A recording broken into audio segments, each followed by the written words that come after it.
పిల్లలందరూ కళ్ళు మూసుకోవాలి.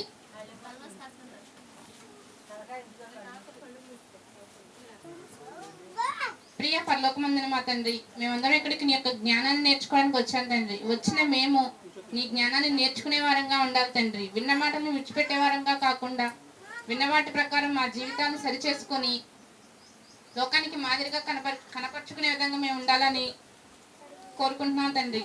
అదేవిధంగా ఇప్పుడు చెప్పడానికి ఉంచిన నాకు మంచి జ్ఞానాన్ని వినేవారికి విని ఆలోచించే మనసును కూడా దయచేయమని, నువ్వు ఇచ్చిన మా గర్భఫలాలను నీకోసం పెంచే బాధ్యత మాకుంది తండ్రి. నీకోసం పెంచడానికి మా వంతు కృషి మేము చేసేలాగా నా సహాయం దయచేయమని, మమ్మల్ని సజీవ లెక్కలో ఉంచి ఇక్కడ వరకు నడిపించినందుకు కృతజ్ఞతలు తెలుపుకుంటూ యేసుక్రీస్తు వారి నామంలో ఈ ప్రార్థన నీకు సమర్పించుకుంటున్నాను పరమ తండ్రి. ఆమేన్. అండి అందరికీ వందనాలండి. యేసుక్రీస్తు వారు సిలువలో పలికిన మాటలు 7 మాటలు అని చెప్పి మనం ఎప్పటి నుంచో వింటున్నాం. 7 మాటలు. 7 మాటల్లో 4 మాటలు చెప్పేసుకున్నాం. ఫస్ట్ మాట, తండ్రి వీరేమి చేయుచున్నారో వీరెరుగరు గనుక వీరిని క్షమించండి. క్షమించమని తండ్రికి ప్రార్థన చేశారు. మన ప్రార్థన కూడా ఎదుట ఉన్న వ్యక్తి మారు మనసు పొంది క్షమింపబడాలి అని మనం దేవునికి ప్రార్థన చేయాలి. యేసుక్రీస్తు వారు చేసిన ప్రార్థనకు క్షమాపణ అనేది దొరికింది. అదేవిధంగా మనం చేసిన ప్రార్థనకు సమాధానం కూడా దొరుకుతుంది. అంటే ఎదుటి వారిని రక్షించాలని మనం ప్రార్థన చేస్తే వారికి అవకాశం దేవుడు కల్పిస్తారు. 2వ వచనం, నేడు నీవు నాతో కూడా పరదైసులో ఉందువు.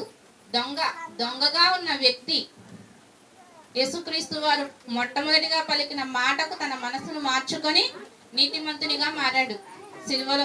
సిలువలో యేసుక్రీస్తు వారితో పాటు ఉండి ఆయన యొక్క ఒక్క మాట ద్వారా ఆయన ఎంత మంచివాడో ఎంతటి గొప్పవాడో తెలుసుకొని యేసుక్రీస్తుతో పాటు పరదేశకి వెళ్ళిపోయాడండి. చనిపోయే లోపు యేసుక్రీస్తుని తెలుసుకున్నాడు, మారు మనసు పొందాడు. కాబట్టి మనకు కూడా అవకాశం ఉంది. ఇంకా ఏమైనా తప్పులు చేస్తుంటే వాటన్నింటినీ సరి చేసుకుంటూ యేసుక్రీస్తు వారు తిరిగి వచ్చినప్పుడు ఆ మహాలోకానికి చేరే వారంగా మనం అందరం ఉండాలి. 3వ మాట, తండ్రిని కుమారునికి అప్పగించాడు. ఒక బాధ్యతను తల్లిని కుమారునికి అప్పగించాడు. ఒక బాధ్యతను అక్కడ ఆయన నిర్వహించారు యేసుక్రీస్తు వారు. మనకు కూడా బాధ్యత ఉంది. మన తల్లిదండ్రుల పట్ల మన బాధ్యతను మనం నిర్వర్తించాలి. ఈరోజు సమాజంలో చాలా మంది తల్లిదండ్రుల పట్ల సరిగ్గా లేరండి. ప్రతి ఒక్కరు వారి తల్లిదండ్రులను చూసుకుంటున్నారు, కానీ వారి బాధ్యతగా వారితో పాటు భర్త తల్లిదండ్రులను కానీ లేకపోతే భార్య తల్లిదండ్రులను కానీ చూడాలనే బాధ్యత లేదండి. కాబట్టి ఈ బాధ్యతను ప్రతి ఒక్కరూ ఆ రోజు యేసుక్రీస్తు వారు ఏ విధంగా అయితే నిర్వర్తించారో ఇది నా బాధ్యత అని గ్రహించి మనం కూడా మన బాధ్యతను నిర్వర్తించాలి. నెక్స్ట్ 4వ మాట, దేవా నా చేయి ఎందుకు విడిచితివి. చేయి ఎప్పుడు విడిచారు తండ్రి యేసుక్రీస్తు వారిది? చనిపోయే సమయంలో ఆయన చేయి ఆయన పట్టుకొని ఉంటే చూసేవారందరికీ కూడా దేవుడు ఉండటం వలన ఈయన ఇంత శిక్ష ఇంత బాధ అనుభవించిన అనుకుంటారని ఆయనకు చేయి విడిచి ఆయన కష్టం ఆయన బాధ ఆయనే తెలుసుకొని మరణించాలని చెప్పి కొంత సమయం ఎడబాటు కలిగి ఉన్నారు. ఆ కొంత సమయాన్ని ఆయన తట్టుకోలేకపోయారు. అందుకనే నా చేయి ఎందుకు విడిచావు తండ్రి అని అడుగుతున్నారు. మనం కూడా దేవుని పనిలో ఉంటే, దేవునితో సహవాసం కలిగి ఉంటే, అలా చనిపోయిన పరిస్థితి వస్తే, అలా ఎడబాటు వచ్చే పరిస్థితి కూడా మనకు వస్తుంది. దాన్ని కూడా మనం భరించగలిగే విధంగా మనం ఉండాలి. యేసుక్రీస్తు వారు ఏ విధంగా అయితే తండ్రి పని చేసి ఆ కొంచెం సమయాన్ని తట్టుకోలేకపోయారో మనకు కూడా అలాంటి పరిస్థితి రావాలని నేను మాత్రం కోరుకుంటున్నాను. అలా వస్తేనే మనం ఎక్కడికి వెళ్తాం? పరదేశకి వెళ్తామండి. మన ఇష్టం వచ్చినట్టు బ్రతికితే పరదేశకు మాత్రం మనం వెళ్ళాం. 5వ వచనం, 5వ మాట, యేసుక్రీస్తు వారు సిలువలో పలికిన 5వ మాట, నేను తప్పుకొనుచున్నాను. యేసుక్రీస్తు వారు సిలువలో పలికిన 5వ మాట ఒకసారి చూద్దామండి. యోహాను సువార్త 19వ అధ్యాయం 28వ వచనం. అటు తరువాత సమస్తమును అప్పటికి సమాప్తమైనదని యేసు ఎరిగి లేఖనము నెరవేరినట్లు నేను దప్పికొనుచున్నాను అనెను. ఏమండి, సమస్తమును అప్పటికి సమాప్తమైనదని యేసు ఎరిగి లేఖనము నెరవేరునట్లు. దేనికండి? లేఖనము నెరవేరునట్లు నేను దప్పికొనుచున్నాను అనెను. లేఖనం అనేది నెరవేరాలా? యేసుక్రీస్తు వారి విషయంలో నెరవేరకపోతే ఏమన్నా జరుగుతుందా అండి? ఈ లేఖనాలను నెరవేర్చడానికి యేసుక్రీస్తు వారు భూమి మీదకి వచ్చారు. మరి ఈ లేఖనం ఎక్కడుంది? కీర్తనల గ్రంథం 69వ అధ్యాయం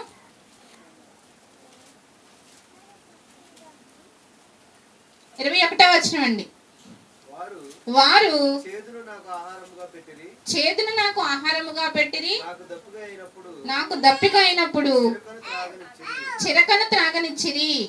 ఈ మాట నెరవేర్చవలసిన సమయం వచ్చింది. యేసుక్రీస్తు వారు అన్ని నెరవేర్చుకుంటూ వచ్చారు. లాస్ట్కి ఇదొక్క మాట మిగిలిపోయింది, నేను దప్పుకొనుచున్నాను. ఆ మాటను నెరవేర్చడం కోసమే ఆయన ఆ రోజు అక్కడ సిలువలో ఆ మాట పలకటం జరిగింది. యేసుక్రీస్తు వారు ధర్మశాస్త్రాన్ని నెరవేర్చి కొట్టివేయడానికి వచ్చారు. మరి ఇది ధర్మశాస్త్రంలో ఉన్న మాట. దీన్ని ఆయన ఏం చేయాలి? నెరవేర్చాలి. నెరవేర్చి అప్పుడు తండ్రి యొద్దకు ఆయన వెళ్ళిపోవాలి. 30 సంవత్సరాలు తన తల్లిదండ్రులకు లోబడి తల్లిదండ్రులకు విధేయుడిగా జీవించి 3.5 సంవత్సరాలు యేసుక్రీస్తు వారు 3.5 సంవత్సరాలు బాప్తిస్మం పొందిన తర్వాత 3.5 సంవత్సరాలు సువార్త పరిచర్య పనిలో ఉంటూ దేవుడు తనకిచ్చిన పని మొత్తాన్ని నెరవేర్చి వెళ్ళారండి. దేవుడున్న లోకానికి వెళ్ళిపోయారు. యేసుక్రీస్తు వారు పని చేసి వెళ్ళారు. సమస్తాన్ని పూర్తి చేసేసారు యేసుక్రీస్తు వారు. యేసుక్రీస్తు వారు అసలు ఎందుకు చనిపోవాల్సి వచ్చింది? చనిపోవడానికి అసలు కారణం ఏంటి? ఆదాము అవ్వల ద్వారా స్టార్టింగ్ మనిషికి మరణం అనేది వచ్చిందండి. పాపం చేయడం వలన మరణం అందరికీ ఉంది. రెండవ మరణం అనేది రావడం జరిగింది. ఆ రెండవ మరణాన్ని తప్పించాలి అంటే యేసుక్రీస్తు వారు శరీరధారిగా వచ్చి తన మొదటి మరణాన్ని పరిశుద్ధంగా జీవించి పరిశుద్ధమైన మరణంగా ఆయన మరణం ఉండాలి. ఎంతో పరిశుద్ధంగా బ్రతికారు. తన పరిశుద్ధ రక్తాన్ని చివరి రక్తపు బొట్టు వరకు వాళ్ళు బల్లెంతో పొడిస్తే రక్తము కారింది, తర్వాత నీరు కూడా కారింది. అంటే ఏంటి అర్థం? రక్తం అయిపోయింది, ఇంకా ఉంది నీరే. మనం బ్లడ్ టెస్ట్ చేయించుకుంటే ఎక్కువ ఏం చెప్తారు? బ్లడ్ తక్కువగా ఉందండి, బాడీ అంతా వాటర్ ఉందండి, అందుకనే వాపులు వస్తున్నాయి. అవునా కాదా? విన్నారా ఎక్కడన్నా? కాళ్ళు ఉరువులుగా ఉన్నాయి, నీరు పట్టేసింది అంటే బ్లడ్ ప్లేస్ని వాటర్ ఆక్రమిస్తుంది. అంటే యేసుక్రీస్తు వారి రక్తం మొత్తం అయిపోయి వాటర్ కూడా వచ్చేసింది బయటికి. మన కోసం ఆ చివరి రక్తపు బొట్టు కూడా కార్చారు అంటే అక్కడ అదే అర్థం. చివరి రక్తపు బొట్టు అంటే ఇక బాడీలో ఏమీ లేదు, మొత్తం కార్చేశారు. ఆ మాంసం, ఆ ఎముకలు, కండరాలు, నరాలు అవే ఉన్నాయి. అలా మనందరి కోసం మరణించాలంటే, మనల్ని రెండవ మరణం నుంచి తప్పించాలి అంటే యేసుక్రీస్తు వారు మొదటి మరణం పొందాలి. మొదటి మరణాన్ని పొంది మనల్ని రెండవ మరణం నుంచి రక్షించడానికి నా రక్తంలో మీరు మీ పాపాలను కడుక్కోండి, పరిశుద్ధపరచుకోండి అని యేసుక్రీస్తు వారు చెప్పడం జరిగింది. మరి యేసుక్రీస్తు వారు ఇక్కడ దప్పికొనుచున్నాను అనేది లేఖనం నెరవేరటం కొరకే అన్నారా? ఏమండి, ఒకసారి యోహాను సువార్త చూద్దామండి. ఇదే యోహాను సువార్త 19వ అధ్యాయం 7వ వచనం అండి. అందుకు యూదులు మాకొక నియమము కలదు, తాను దేవుని కుమారుడనని ఇతడు చెప్పుకొను గనుక ఆ నియమము చొప్పున ఇతడు చావవలనని అతనితో చెప్పిరి. పిలాతండి యేసుక్రీస్తు వారిని కొరడాతో కొట్టి శిక్షించి విడిచిపెట్టేద్దాం, ఈయన యందు నాకు పాపమేమీ కనిపించట్లేదు, మీకోసం అయితే ఇలా శిక్షించి విడిచిపెట్టేద్దాం అని పిలాతు అడిగితే, కాదు కాదు, మాకు ఒక నియమం ఉంది, మా నియమం ప్రకారం ఆయన ధర్మశాస్త్రానికి విరుద్ధంగా ఏం చేస్తే దాని ప్రకారం ఆయన మేమేం చేయాలి, శిక్షించాలి, చంపేసేయాలి, మాకైతే బరబ్బాని వదిలేయండి, ఈయన దేవుని కుమారుడను అని చెప్పుకుంటున్నాడు కాబట్టి ఈ నియమం ప్రకారం ఈయన్ని చంపేయాలి, యేసుక్రీస్తు వారిని ఈ నియమం ప్రకారం చంపేయాలి, ఈ నియమం ప్రకారం చంపేయాలి. అదేవిధంగా ఇంకొక వచనం చూసుకుందామండి, 21వ వచనం, అదే అధ్యాయం 21. నేను యూదుల రాజునని వాడు చెప్పినట్టు వ్రాయుము, కానీ చాలండి, యూదుల రాజుని మాత్రం రాయొద్దు, నేను యూదుల రాజునని యేసుక్రీస్తు వారు చెప్పుకున్నట్టు ఆ శిలువ మీద రాయమన్నారు, కానీ యూదుల రాజు మాత్రం కాదు, ఆయన చెప్పుకుంటున్నాడని రాయండి అని అక్కడ వాళ్ళందరూ అంటారు. యేసుక్రీస్తు వారు చనిపోయినప్పుడు ఈ రెండు కారణాలు, ఆయన రాజు అని, అదే రాజు అని చెప్పుకుంటున్నాడని, ప్లస్ దేవుని కుమారుని అంటున్నాడని ఆయన అక్కడ సిలువ వేయడానికి ప్రయత్నం చేశారు, సిలువ వేసేశారు. ఏమండి, ఎంతో బాధ పెట్టారు. ఆయన రాజు అంటున్నాడు, రాజునని అంటున్నాడని రాజు కిరీటం పెట్టారు, రాజవస్త్రాలు ధరించారు, మళ్ళీ స్వాగతం పలికారు ఉమ్ములతో, ప్లస్ కొరడాతో కొట్టారు, 2 భటులు పెట్టారు, రాజసింహాసనం ఎక్కించారు యేసుక్రీస్తు వారిని. ఇంత చేశారు ఆయన కోసం, కొంచెం కూడా ఆయన బాధపడలేదండి. వీరు ఏం చేస్తున్నారో వీరు ఎరుగరు తండ్రి అని అన్నారు. అంటే వాళ్ళు ఏమనుకుంటున్నారు, హేళనగా ఆయన్ని అన్నాడు కాబట్టి అని హేళన చేస్తూ చేశారు, కానీ వీరికి నిజంగా తెలియదు తండ్రి, వీరిని క్షమించు, వీరు తెలుసుకున్న రోజు వస్తుందని ఆయన దేవునికి ప్రార్థన చేసుకున్నాడు. ఉదయం 9 గంటల నుంచి సాయంత్రం 3 గంటల వరకు సిలువలో ఉన్నారు ఆయన, అవునండి. ఉదయం 9 గంటల నుంచి సాయంత్రం 3 గంటల వరకు సిలువ వేసుకొని అంతా తిరుగుతూ కొండ మీదకి వస్తారు, అవును కదండి. కొండ మీదకి వచ్చినప్పుడు ఆయన సిలువ వేయడం జరిగింది కొండ మీద. మరి ఎండలో అంత సమయం అలా దెబ్బలు తింటూ రక్తం కారుకుంటూ సిలువ మోస్తూ బరువుని మోస్తూ వచ్చిన ఆయనకు దాహం ఏదా? ఏమండి, ఇప్పుడు ఈ ప్రెసెంట్ ఈ టైంలో ఈ మెసేజ్ అయ్యే వరకు అక్కడ పక్కన ఎండలో కూర్చుంటే మనకు దాహం వేస్తుందా వేయదా? ఖచ్చితంగా వేస్తుంది. చెమట కారితేనే దాహం వేస్తుంది. రక్తం కారిపోయింది కదండి, రక్తం మొత్తం కారిపోయింది, కొట్టారు, నోరారిపోదా? దాహం వేయదా? వేస్తుంది కదండి, దాహం వేస్తుంది. కానీ యేసుక్రీస్తు వారు ఇక్కడ ఏం చెప్తున్నారు, లేఖనము నెరవేరునట్లు దప్పికొనుచున్నాను అన్నారు, కానీ నిజంగా మంచినీళ్ళు తాగడానికి దప్పిక తీర్చుకోవడానికి మాత్రం ఆయన అక్కడ అనట్లేదు, లేఖనం నెరవేరాలని అడుగుతున్నారు. ఒకవేళ ఆయన తాగితే ఆయనకి ఏమైనా మళ్ళీ బలం వస్తుందా? రక్తం మొత్తం కారిపోయింది కదా, ఇంకా వాటర్ తాగినా ఆయన బలం ఏమైనా పుంజుకోగలరా? పుంజుకోలేరు. కానీ ఇక్కడ యేసుక్రీస్తు వారు అడిగినప్పుడు కాకుండా వారు దీనికన్నా ముందే యేసుక్రీస్తు వారికి దప్పిక తీర్చాలనే ప్రయత్నం చేశారంట. చూద్దామండి ఒకసారి.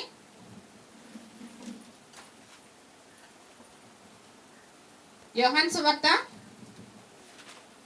మార్కు సువార్త అండి, మార్కు సువార్త 15వ అధ్యాయం 23వ వచనం.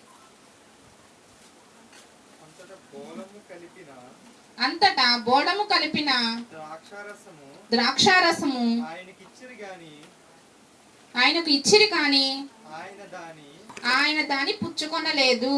బోళము కలిపిన ద్రాక్షారసము ఆయనకు ఇచ్చారు కానీ ఆయన పుచ్చుకోలేదంట. కొంచెం కిందకి వెళ్దాం, 36వ వచనం. ఒకడు పరిగెత్తుకొని పోయి ఒక స్పంజి చిరకాలో ముంచి రెల్లున తగిలించి ఆయనకు త్రాగనిచ్చి తాలుడి అని అన్నారు. ఇక్కడ యేసుక్రీస్తు వారు ముందిస్తేనేమో తీసుకోలేదంట, తర్వాత వాళ్ళు ఇస్తే ఈయన అడిగారు, తర్వాత నేను తప్పికొనిచున్నాను అని అడిగినప్పుడు వాళ్ళు చిరకాలో ఒక స్పంజిని ముంచి యేసుక్రీస్తు వారికి ఇవ్వడం జరిగిందండి. ఇక్కడ వాళ్ళు యేసుక్రీస్తు వారికి నడక ముందు ఎలా ఇచ్చారు? బోళము కలిపిన ద్రాక్షారసము. బోళం మనకు ఎక్కడ కనిపిస్తుందండి? అసలు బోళం అంటే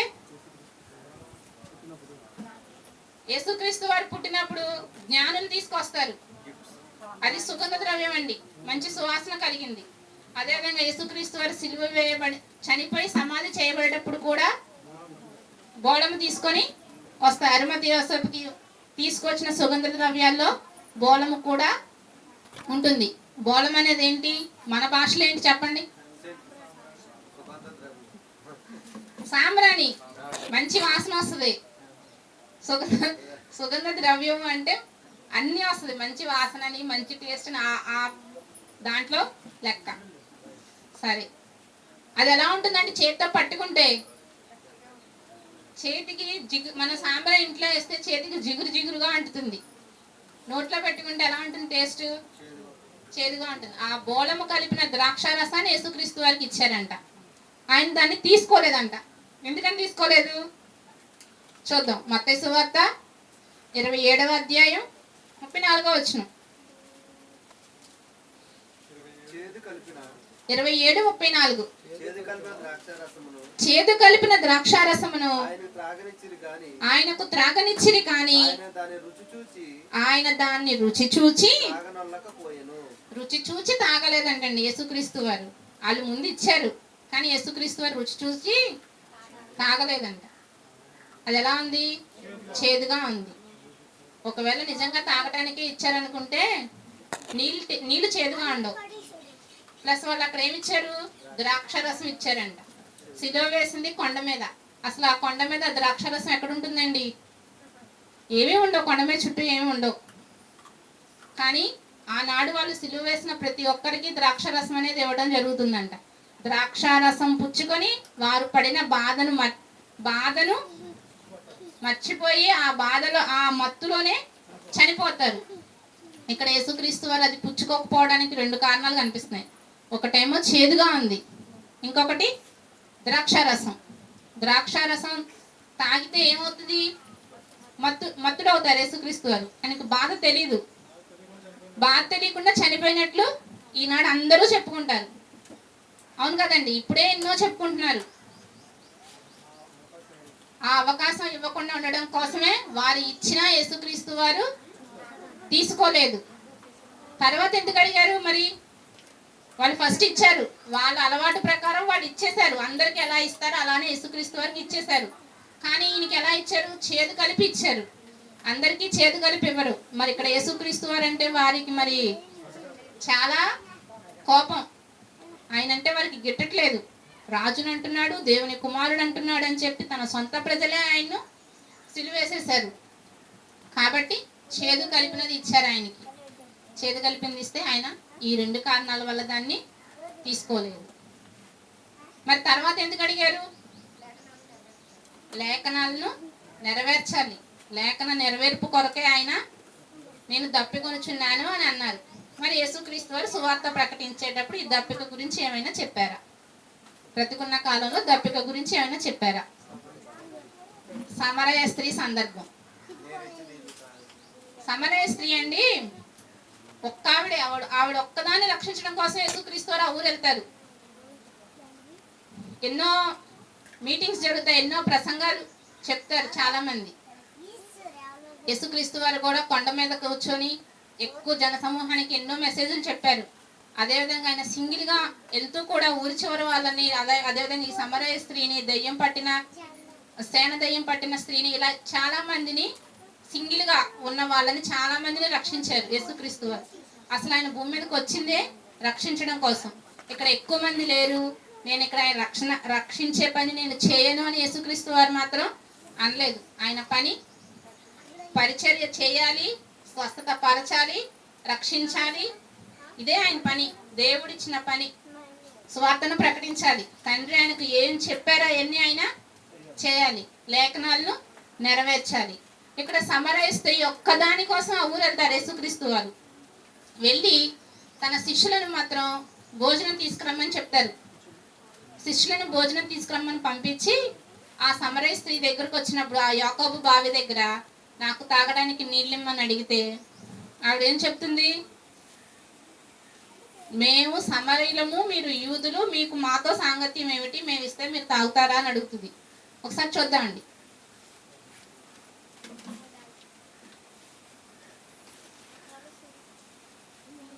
4వ అధ్యాయం, యోహాను సువార్త 4వ అధ్యాయం,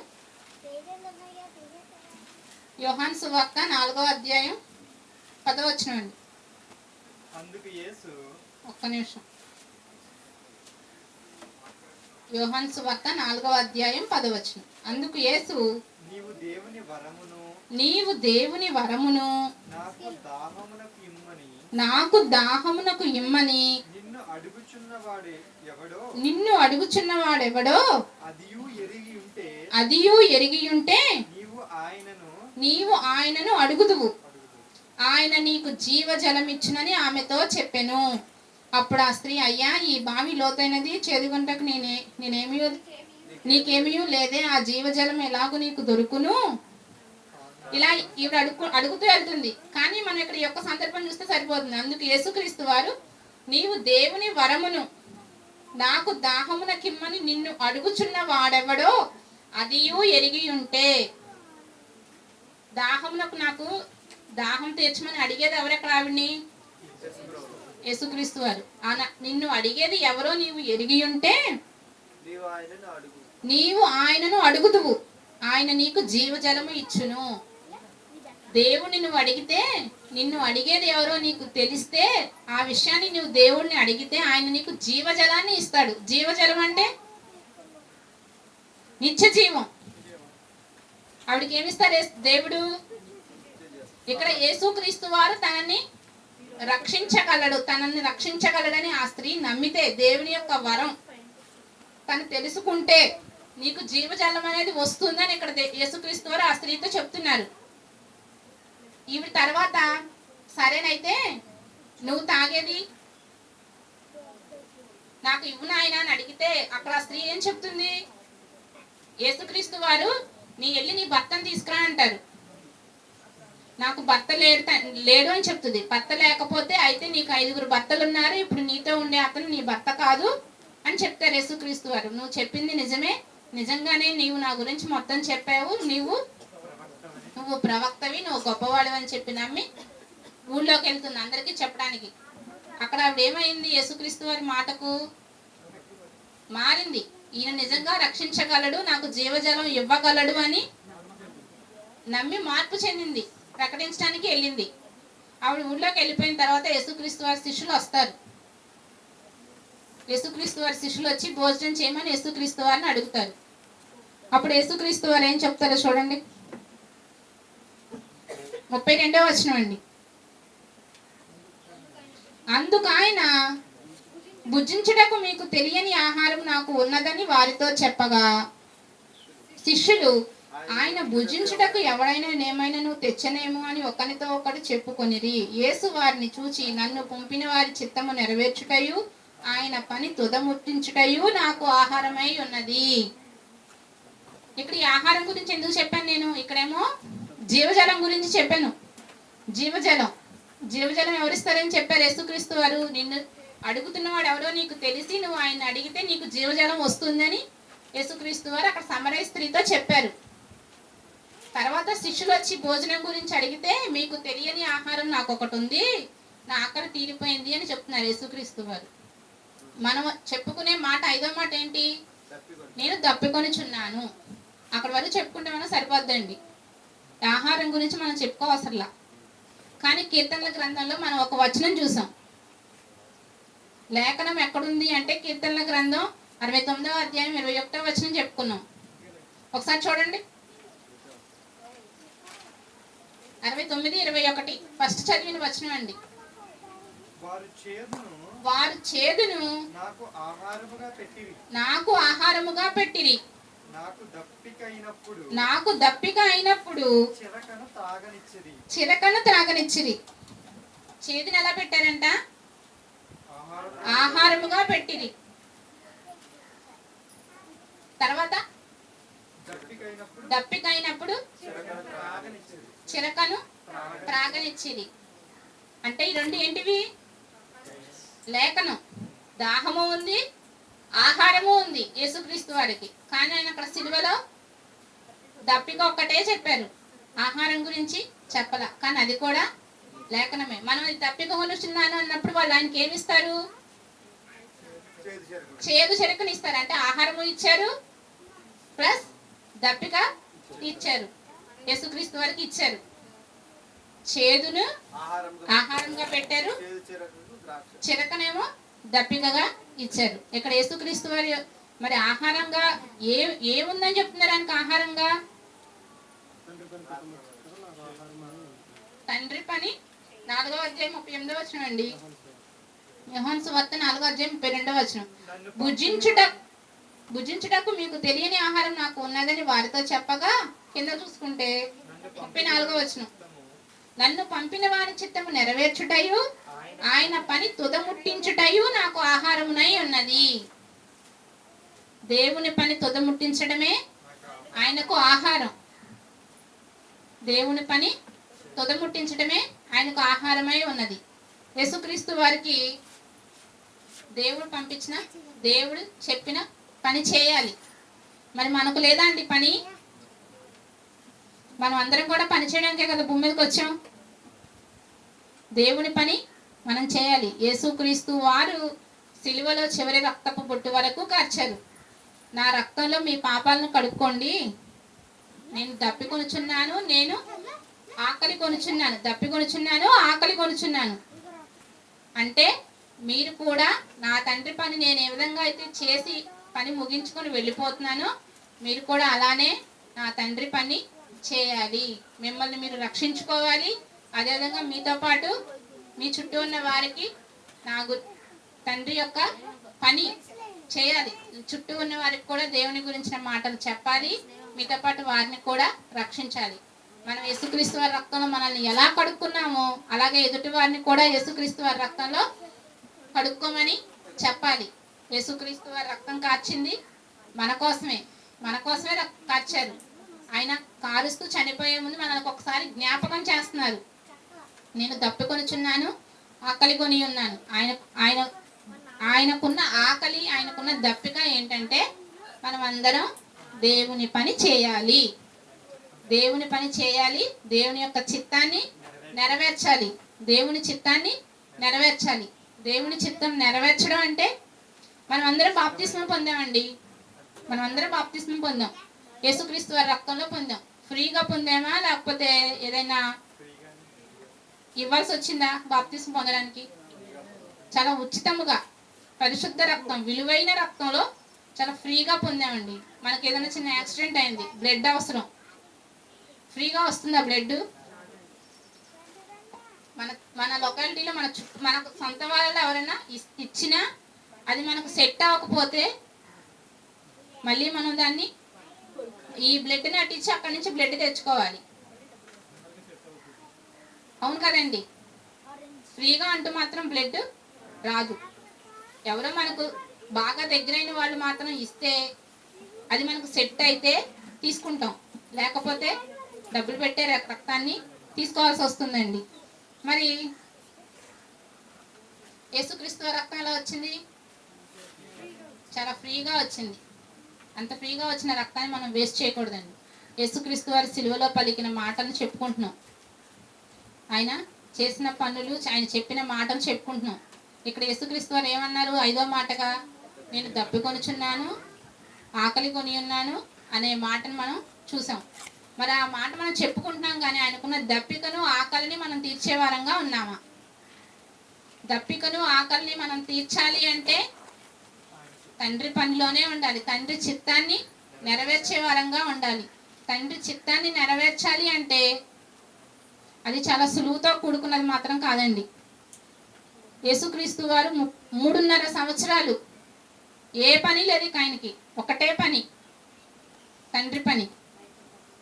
తండ్రి పని ఆయనకి 3.5 సంవత్సరాలు. తనకి ఇచ్చిన ఆయుష్ కాలాన్ని తండ్రి కొరకే ఉపయోగించుకున్నారు. మనకిచ్చిన ఆయుష్ కాలాన్ని మన కుటుంబం కొరకు వాడుకున్నా సరే తండ్రి పని కొరకు కూడా మనం ఉపయోగించుకోవాలి. తండ్రి పని కొరకు ఉపయోగిస్తేనే మనం పరలోకం అనేది చేరతామండి. పరలోకం అనేది చేరడం జరుగుతుంది. యేసుక్రీస్తు వారు ఏ విధంగా అయితే తండ్రి చిత్తాన్ని నెరవేర్చారో, ఆయన ఆకలి కొని ఉన్నాను ప్లస్ దప్పి కొని ఉన్నాను అన్నారు. ఆకలి, దప్పిక మనకు సిలువలో ఒక్క మాటే కనపడుతుంది, కానీ ఆ లేఖనంలో ఏం కనిపిస్తుంది? ఆకలి, దప్పిక రెండు కనిపిస్తుంది. ఇక్కడ వీళ్ళు ఆయనకి ఆకలిని దప్పికను రెండు తీర్చడానికి ప్రయత్నిస్తారు. చేదు చిరకను ఆయనకు ఇవ్వడం అనేది జరుగుతుందండి. లేఖనం నెరవేరటం కోసం జరిగింది అది. కానీ యేసుక్రీస్తు వారు నిజంగా ఆ మాటను ఎందుకన్నారు? మనం అందరం ఒకసారి జ్ఞాపకం చేసుకోవాలని చెప్పి. తండ్రి పని మనకుంది, ఆ తండ్రి పని అనేది మనం జరిగించాలి. అది జరిగిస్తే యేసుక్రీస్తు వారికి ఉన్న ఆకలి, దప్పిక అనేది తీరుతుంది. ఆయన ఎప్పుడో చనిపోయారు. ప్రతి ఒక్కరికి చనిపోయే ముందు చివరి కోరిక ఉంటుంది. ఆ కోరిక ఎంత కష్టమైనా తీరుస్తారండి. తీరుస్తారు లేదా? ఆఖరికి ఉరిశిక్ష వేసేవారు కూడా కోరిక అడిగితే తీరుస్తారు. మరి యేసుక్రీస్తు వారు మన అందరి కోసం చనిపోయారు కదా. ఆయన కోరిక ఏంటి? దప్పిక, ఆకలి. ఆయన దప్పికను, ఆకలిని మనం తీర్చాలి. తీర్చాలి అంటే తండ్రి చిత్తాన్ని, తండ్రి పనిని మనం నిర్వర్తించాలి. నిర్వర్తించే వారంగా మనం అందరం ఉండాలి. యేసుక్రీస్తు వారు సిలువలో పలికిన 5వ మాట సారాంశం ఇదే. ఇంకెన్ని మాటలు ఉన్నాయండి? 2 మాటలు. 6వ మాట, 7వ మాట. 6వ మాట ఏమో సమాప్తమైనది, 7వది ఆత్మార్పణ. ఇదంతా ఒకే మాటలో ఉంటుంది, కానీ 2గా విభజించి ఉంటుంది.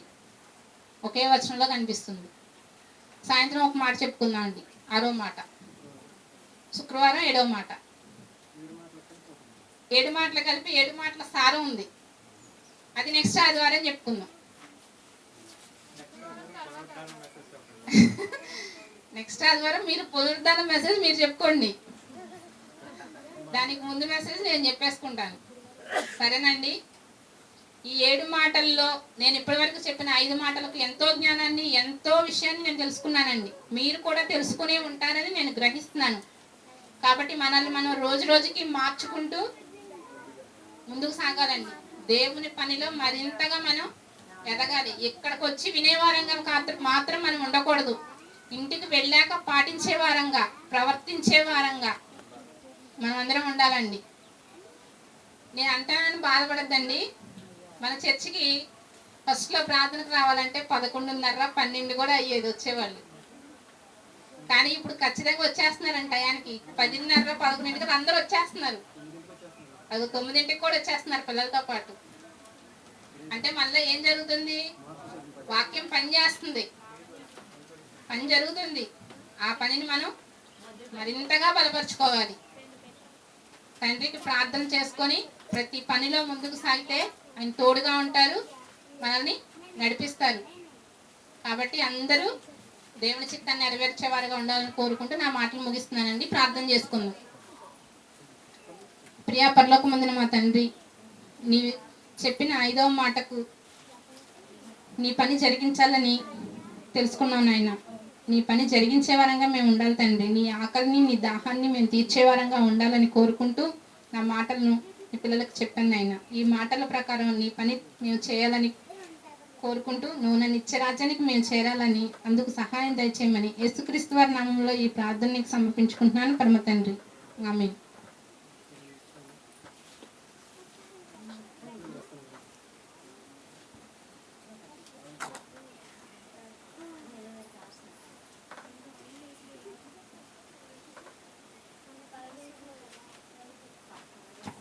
మన మధ్యలో నాదం వచ్చి 3వ పాఠాన్ని వివరిస్తాడు. 11:20 అయింది, 12ంటికి వెళ్ళిపోవచ్చు అందరూ. ఓకేనా? యేసుక్రీస్తు సిలువలో దప్పికొనుచున్నానని మాత్రమే తెలుసు మనకి. ఆకలి కూడా కొని ఉన్నాడని ఈరోజు మనకి అర్థం.